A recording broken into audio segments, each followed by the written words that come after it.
Welcome, one and all, to Fat Dad Racing. I'm your resident Fat Dad, and today we are at Sebring in Florida, as they say. Oh no, my game. Oh man, I thought the game just froze. If we're in R Factor 2, speaking of which, R Factor 2 is the best simulator on the consumer market. Outside of, you know, super expensive motion rigs that are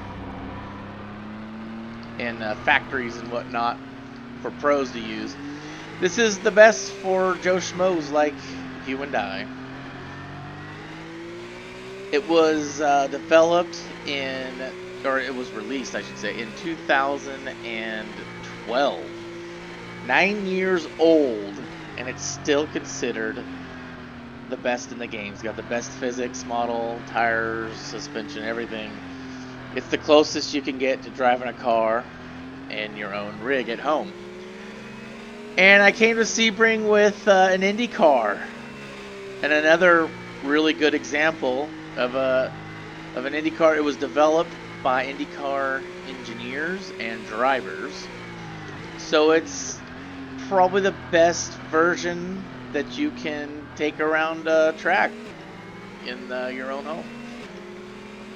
And I wanted to do this. I thought it'd be fun to compare IndyCar to F1 because, on the outside they look very similar, especially if you're more of a casual motorsport fan.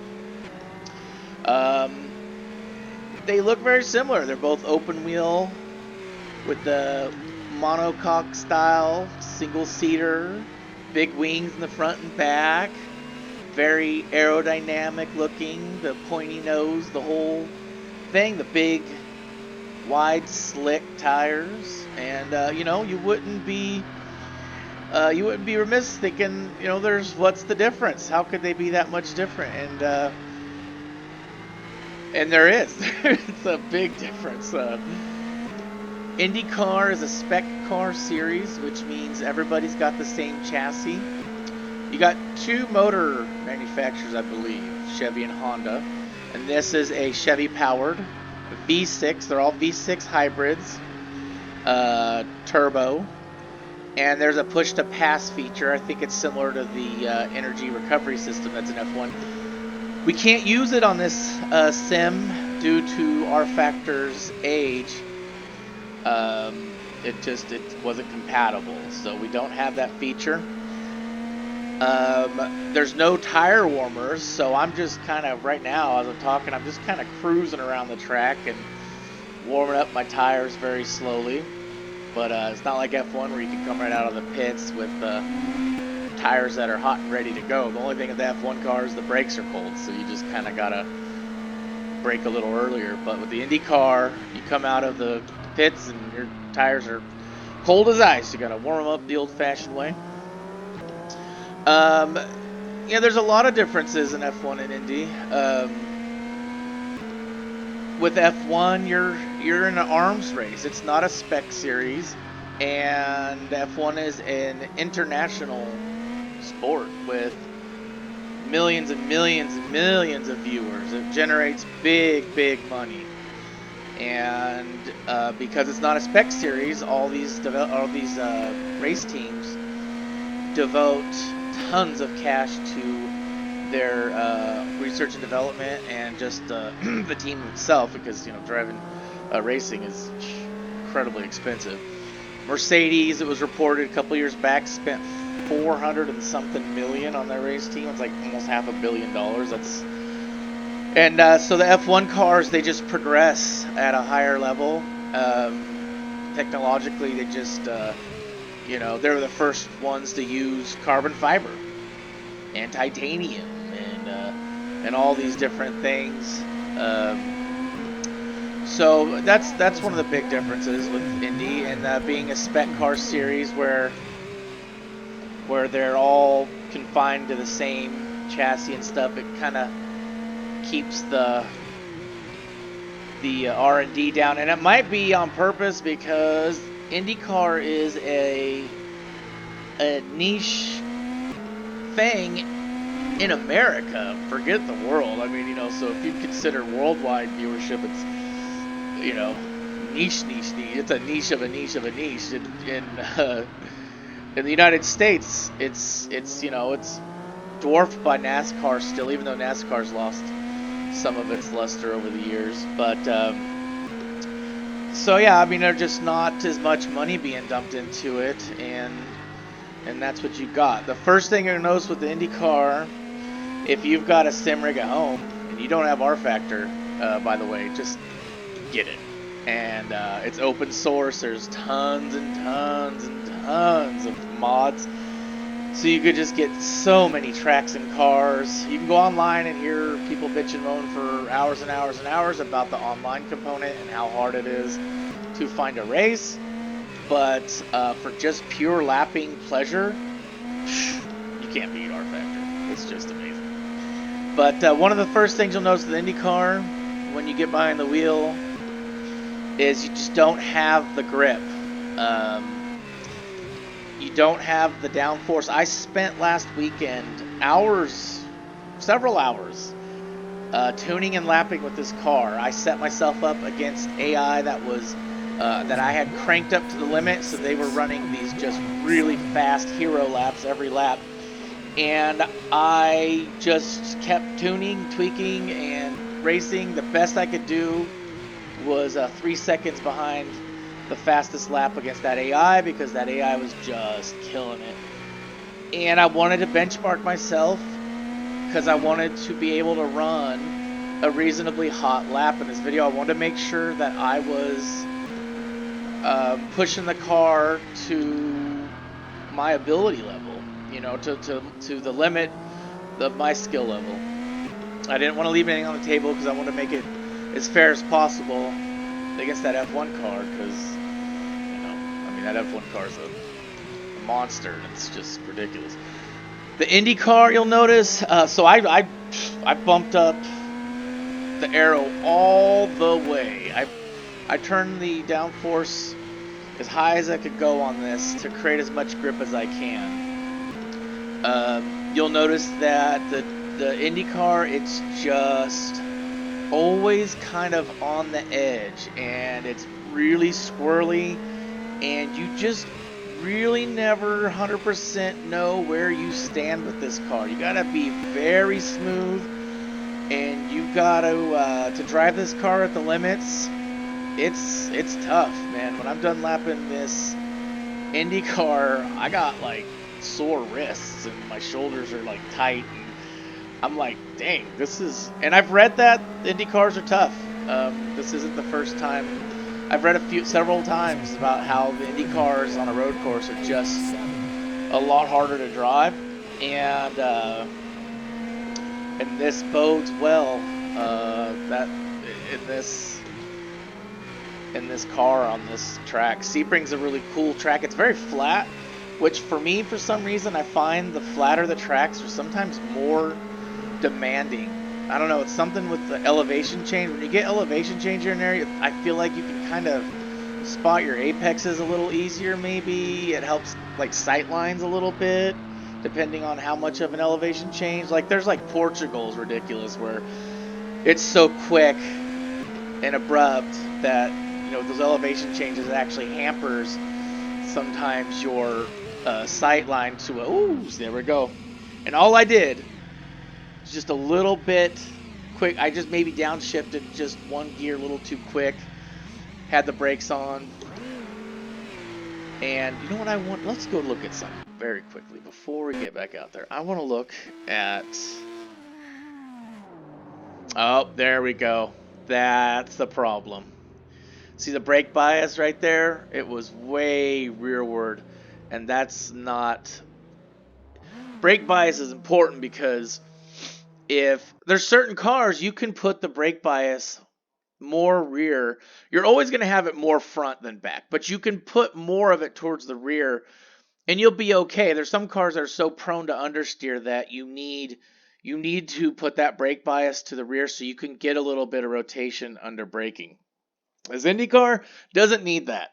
It needs the bias needs to be towards the front because when you're braking, it gets squirrely. That's why when I downshifted and maybe had my steering wheel at a slight angle, the car just wanted to spin because that brake bias is it's like putting on. If it's too rearward, especially in a car like this, it's like pulling the e-brake and like if you're trying to drift or something. So we can fix that. All right. So now we're gonna go back out. And in our factory, you start all the way back in the garages, which is kind of a trip. And we're going to go push this first lap. We're going to go 70% and just get the tires warm. And then we're going to go for a hot lap. And then after that, we're going to jump in the F1 car. But with the Indy car, you never really 100% know where you stand. It always feels like it's going to kind of bite you. F1 cars, you can just eat up the curves. You've got all this grip, and grip equals confidence. And especially cars like this, where you're, pushing really high speeds and you're got a ton of horsepower and torque. Grip is confidence, and you need that grip. And the Indy cars are just something else. They're just a whole different kind of car. They do ovals. You're never ever gonna see an F1 car in an oval, and so maybe that's part of it.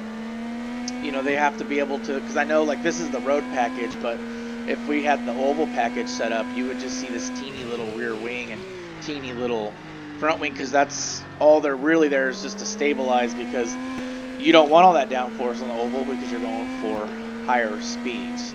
In the Indy 500, I think they can average like a 230 mile an hour lap. It's crazy. They don't go by lap time in the Indy. They go by your qualifying speed, by what was your average speed. And the last I saw, I think it's in like the 230s or something like that. That's crazy. That's really fast to average 230 miles an hour. You know what I mean? That's like, whoa, that's moving. But so here we go. This is the last turn before the front straight.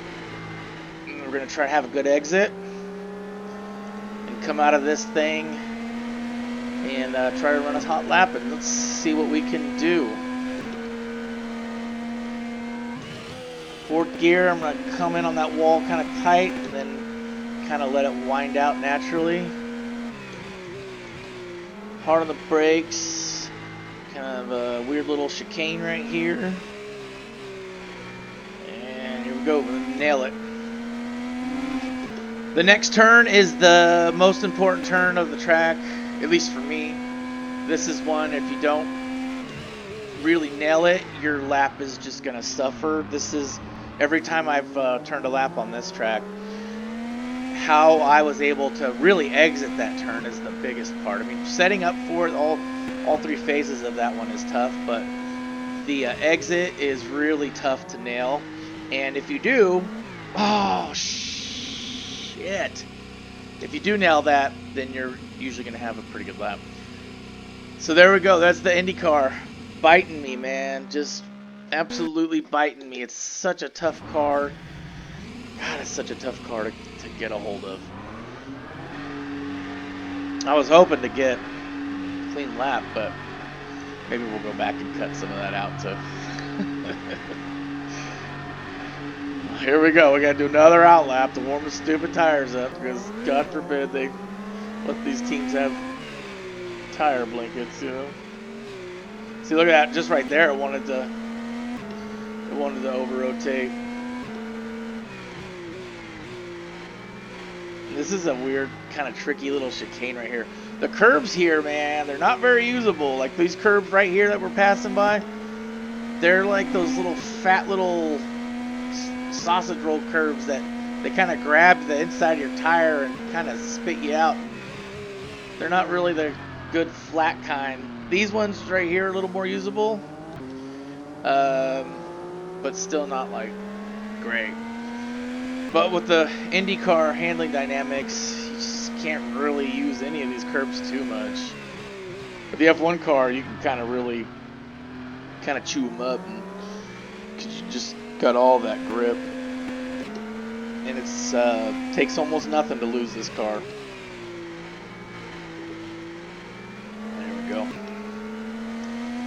trying to get the tires warm so we can get some stickiness and get some nice grip.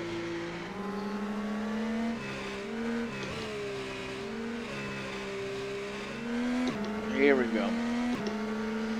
And it's kind of a bummer because I would drop the... I tried to run it with the aero lower so I could get these, because this is a nice long back straight. I wanted to try to get some big top speeds back there, but it just, I would gain a little bit back there, but I would lose so much in the corners that I just couldn't do it. I just had to, I had to come back and crank the aero up and get that downforce as much, because it just, you need every drop you can get because you just don't have as much. And so you're going to lose to that Formula One car, because I'm going to run the Formula One car at the low drag setting, because it doesn't need the medium or high drag, because it's got such, just overall such better grip and downforce that, and I'm going to get a higher speed. And the F1 car's got an 8-speed tranny instead of a 6, so a little bit of an advantage there too, spacing the gears out and stuff. So yeah, I really wish I could have put a little bit less angle in the wing. It would have been nice to be able to get a higher top speed, because in that back straight in the IndyCar, if the aero is lower, I mean, you can get 190 or whatever, like that one car is going to get. But then I was losing so much time in the turns that it wasn't worth it. So I just had to just kind of leave it. All right, here we go. There we go. That was a nice exit. I like that. And that's good. Up the lap timer up top, you can see we're gaining some time back. About 3/10. Exits are a big deal. The way you exit a corner, that's all 3 phases of a corner are important. And I almost tend to feel like the exit's the most, because that's the one that sets you up for the next turn. So we're going to try one more. So we got a 144.4, and that's about in line with what I was able to do.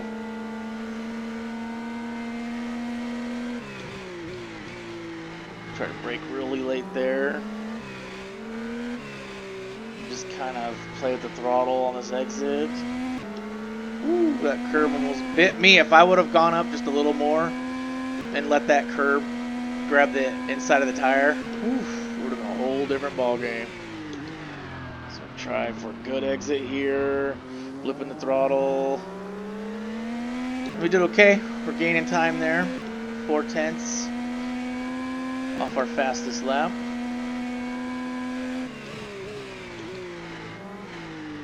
There it goes, the tricky little sector right here. There we go, half second better. Ooh, I gotta be careful. I'm gonna spin this thing out. Lost a little time there. Screwed up the braking. That sucks.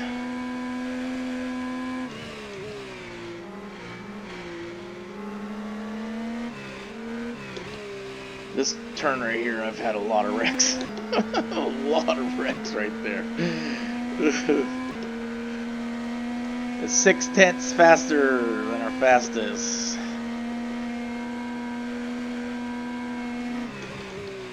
Alright, last turn here.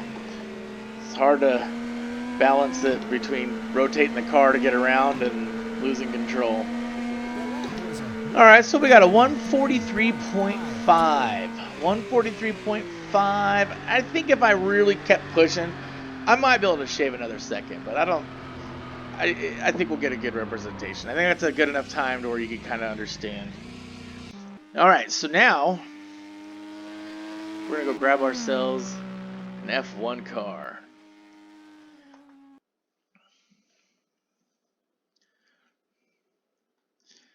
There we go. Oops, my bad. I pressed the wrong thing. And this is the cool thing about R Factor. Look at all these cars. All of these right here. If you click on them, there's more cars in there. It's like a whole different thing. It's just, there's all these different cars. Those are like 2012 F1 cars, and I've got F1 cars from like almost every era. But today we're going to use a 2020, and we're going to use the Aston Martin Red Bull Racing Max Verstappen F1 car. We're going to select it, and then we're going to go right back into Sebring. And thankfully, I got one of those nifty NVMe solid state drives, so it'll boot the track up real quick.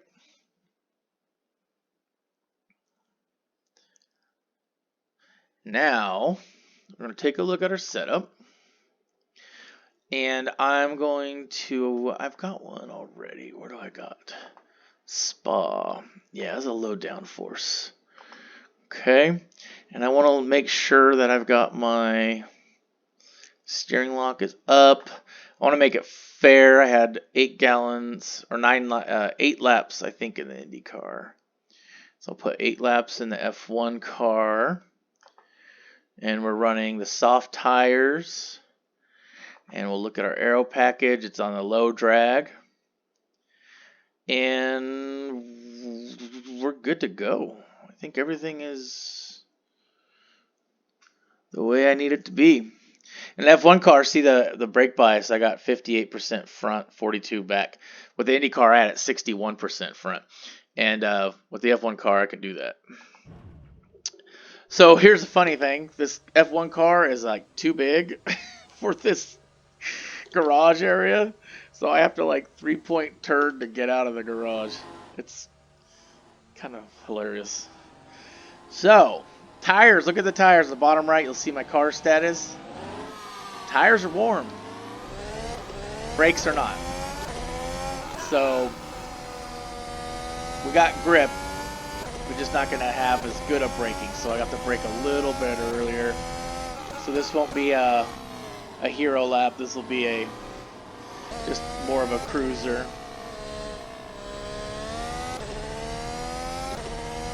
We've got DRS, which I can use anywhere on the track because this track doesn't have DRS zones. So the game just defaults you to let you use it wherever you want. But I'm not going to use it because that's not fair, and I can't use anything like that in IndyCar. Right off the bat, the grip is just ridiculous. Your confidence is it's just so much higher because you've got such better grip.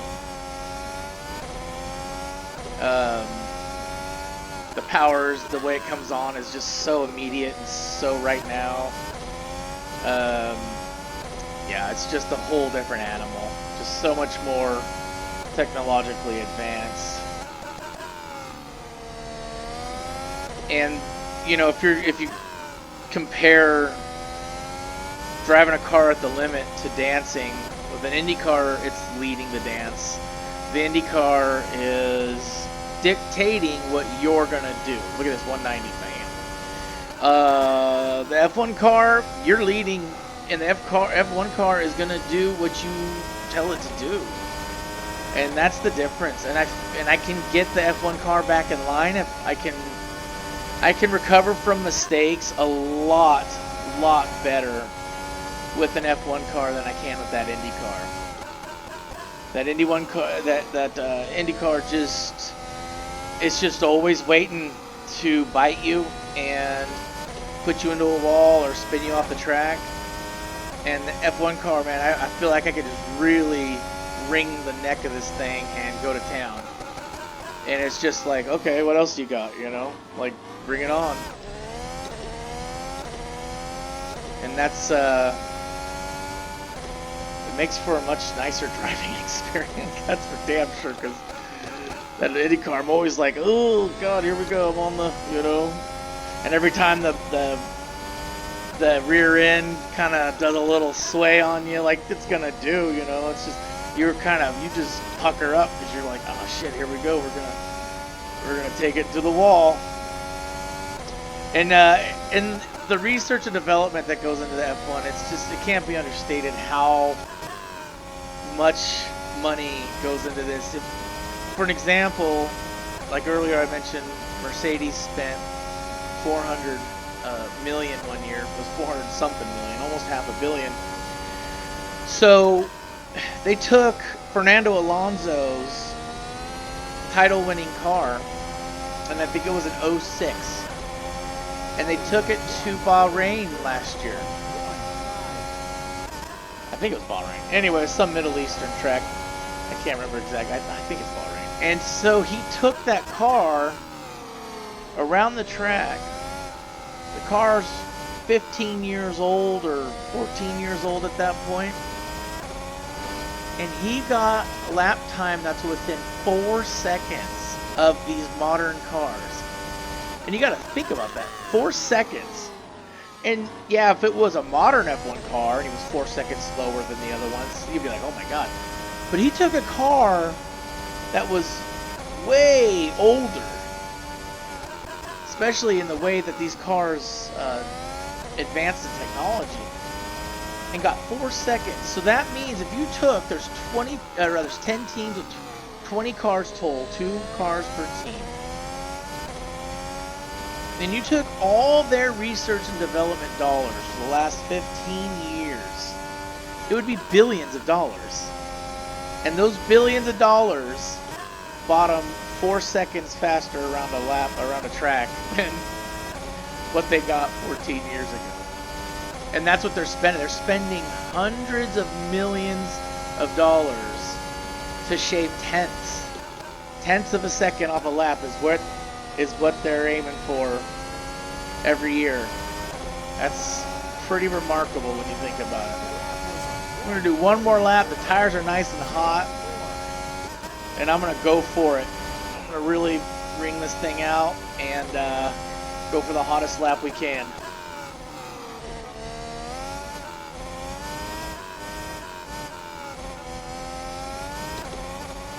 Six tenths quicker than our best. Our best is 134.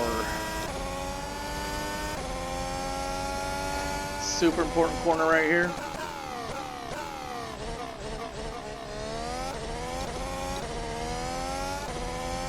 Actually lost a little bit of time there, but we're still a tenth better than we were.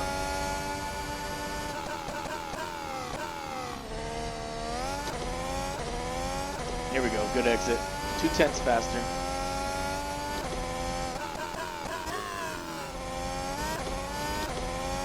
There we go. Made up a lot on that turn right there.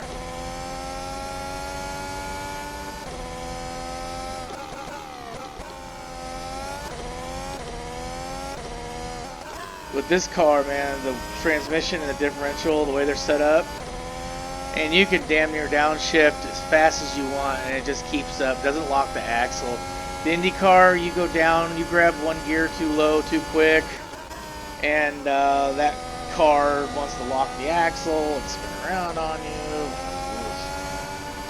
So we're about 1.2. So what do we got there? 132.767. 132.7, let's say. And what was the IndyCar? 144, 143 something. So you're looking at 10 to 11 seconds. And that's a lot, but not just the time that it takes to get around the lap. The feel of the car, the drivability, it's just a whole different animal. And it doesn't mean the IndyCar is any kind of a slouch. That IndyCar is still a very hot machine. It's still, pretty advanced. It's not some clunker. It's gonna get around this track faster than most everything else. And it's just because the F1 is the best doesn't mean everything else that's not an F1 sucks. The IndyCar is still still a hot car. It's just that F1 car is just too good. There's just too much advancement in technology. This car's got just insane amounts of grip. The brakes are insane. The engines are insane. The suspensions are just top notch. The downforce, the air, everything is just at the pinnacle of what's possible. And they've got a bunch of regulations. I mean, it's not a spec car series, but F1 is super regulated by the FIA. if there weren't all those limitations and Mercedes could just spend however much they wanted, I mean, who knows what these cars would be doing now? Back in the 80s and stuff, they had these V8 turbos that were putting out 1,500 horsepower, and the cars weighed nothing. They have weight minimums in F1 because they try to keep it fair. They can make the car so light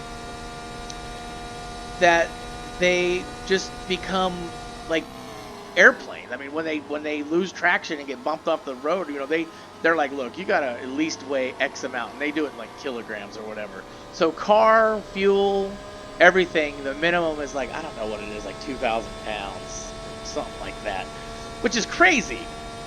It's got like 900 horsepower strapped to it, and that's the difference. So anyway, I don't know. I just thought it would be fun. Romain Grosjean, an F1 driver who's been in F1 for a long time, just went to IndyCar, and he was doing a YouTube video because people just kept asking him, like, what's the difference? What's the difference?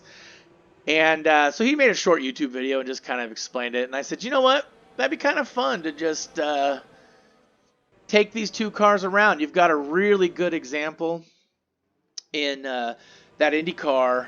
It was developed by IndyCar engineers and IndyCar drivers uh, by Apex modding, and they just, I think they nailed it. I think it's pretty close. Of course, I've never driven an IndyCar, but you just kind of go by what you hear and what you see, and and those IndyCar engineers and drivers felt like it was a pretty good indication of it.